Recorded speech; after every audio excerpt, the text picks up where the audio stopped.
Brought to you by V-Guard, co-powered by Sensodyne. OBC आरक्षणाच्या मुद्द्यावर मंगेश ससाने गेल्या 6 दिवसांपासून पुण्यात जिल्हाधिकारी कार्यालयाजवळ उपोषण करतायत आणि आज पंकज भुजबळ हे या आंदोलनाला उपोषणाला भेट देण्यासाठी आलेले आहेत आणि आपण पाहू शकतो या सगळ्या उपोषणकर्त्यांची एकच मागणी आहे की सगळे सोयऱ्यांच्या संदर्भातली जी अधिसूचना आहे ती रद्द करण्यात यावी। यासाठीच मंगेश ससाने या ठिकाणी उपोषण करतायत। पंकजजी काय सांगणार, तुम्ही आज या ठिकाणी उपोषणाला भेट देण्यासाठी आलेला आहात, मात्र दुसरीकडे मनोज जरांगे पाटलांचं म्हणणं आहे की सरकार पुरस्कृत आंदोलन केलं जात आहे, अशा पद्धतीचा आरोप केला जातो। बऱ्याच दिवसापासून मंगेश ससानेजी जे आहेत या इथं उपोषणाला बसलेले आहेत।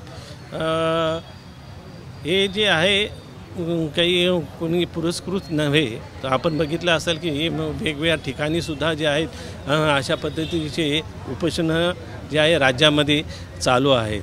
तर ही जी आहेत ही ओबीसींची भावना आहे ते व्यक्त करत आहेत आणि ती भावना जी आहे सरकारपर्यंत पोहोचवण्याचं काम जे आहे या उपोषणाच्या माध्यमातून ते करत आहेत। माझं म्हणणं एवढंच आहे की जे आहे सरकारी ऑफिसर जे असतात, कलेक्टर असो किंवा तहसीलदार असो, त्यांनीसुद्धा जे आहे यांची जे काही सूचना आहेत हे त्यांच्याकडून घेऊन जे आहेत सरकारपर्यंत पोहोचावे, कारण का ते माध्यम आहेत सरकारपर्यंत पोहोचवण्याचं।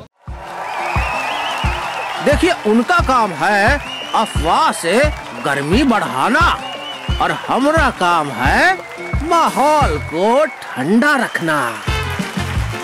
हमारा नेता कैसा हो जो माहौल को रखे ठंडा वैसा हो। अब की बार वी गॉट एयर कूलर का चमत्कार।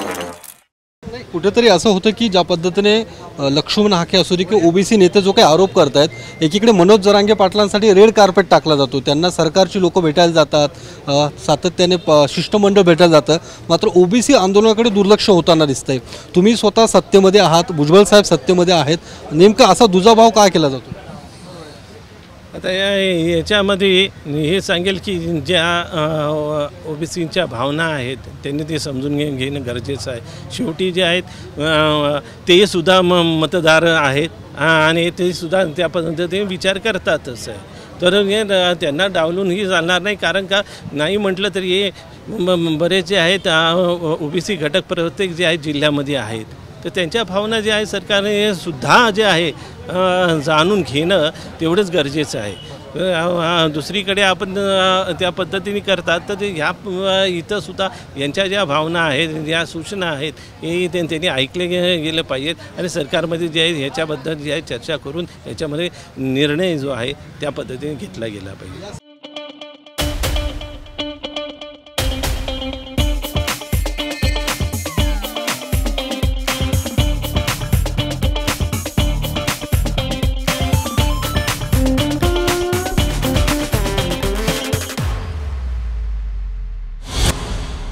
सगळ्याला मुद्दा हा सगळा मुद्दा घेऊन काही दिवसांपूर्वी समता परिषदेची जी बैठक पार पडली, त्यामधून कार्यकर्त्यांचा पदाधिकाऱ्यांचा एक सूर होता की भुजबळ साहेबांनी सरकारमधून बाहेर पडावं। तसं काही भविष्यात होणार आहे? भुजबळ साहेब बाहेर पडतील आणि कुठे दुसऱ्या पक्षामध्ये सहभागी?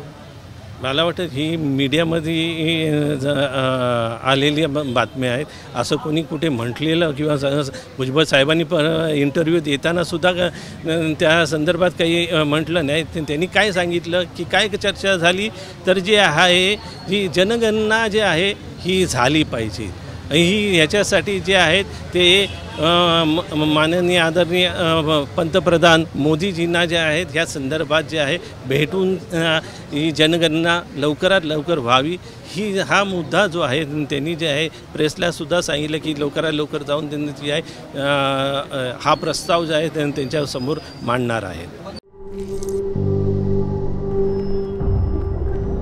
झिंझिण्यांपासून त्वरित आराम मिळवा सेन्सोडाइन रॅपिड रिलीफ बरोबर।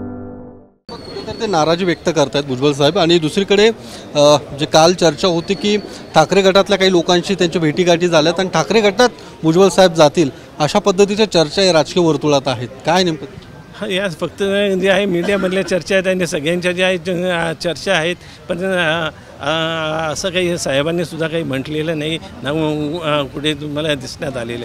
एवढंच आहे की जे आहे आता साहेबांनी कुठेही मीटिंग घेतली, कशी मीटिंग घेतली तरी जे आहे तो एक लोकांचा संभ्रम होतो की अरे काहीतरी वेगळं काही चाललं आहे का. तर अशा पद्धतीने या चर्चा घडत असतात. पण मी हे सांगतो त्या मीटिंगमध्ये मीही होतो. त्याच्यामध्ये जी चर्चा झाली मुख्य जे आहे की जनगणना व्हावी. जनगणना झाली तर आपल्याला जे आहेत प्रत्येक जण किती टक्क्यावर आहेत हे कळेल आणि त्यानुसार जे आहेत त्या समाजाला आहे त्या माध्यमातून जो आहे तो जो सहाय्यता मिळेल. तर पंकज भुजबळ होते जे मंगेश ससाणे यांच्या उपोषणाला भेट देण्यासाठी आलेले आहेत आणि सरकारने सुद्धा या उपोषणकर्त्यांच्या भावना समजून घेतल्या पाहिजे अशी भूमिका पंकज भुजबळ यांनी मांडलेली आहे. कॅमेरामन अनिकेत सम, Yogesh Borse, TV9 Marathi, Pune. Brought to you by V Guard, co powered bye Sensodyne.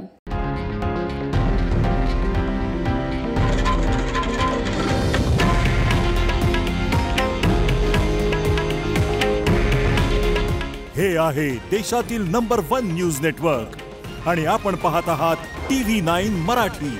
काळजी तुमची, हित महाराष्ट्राचं.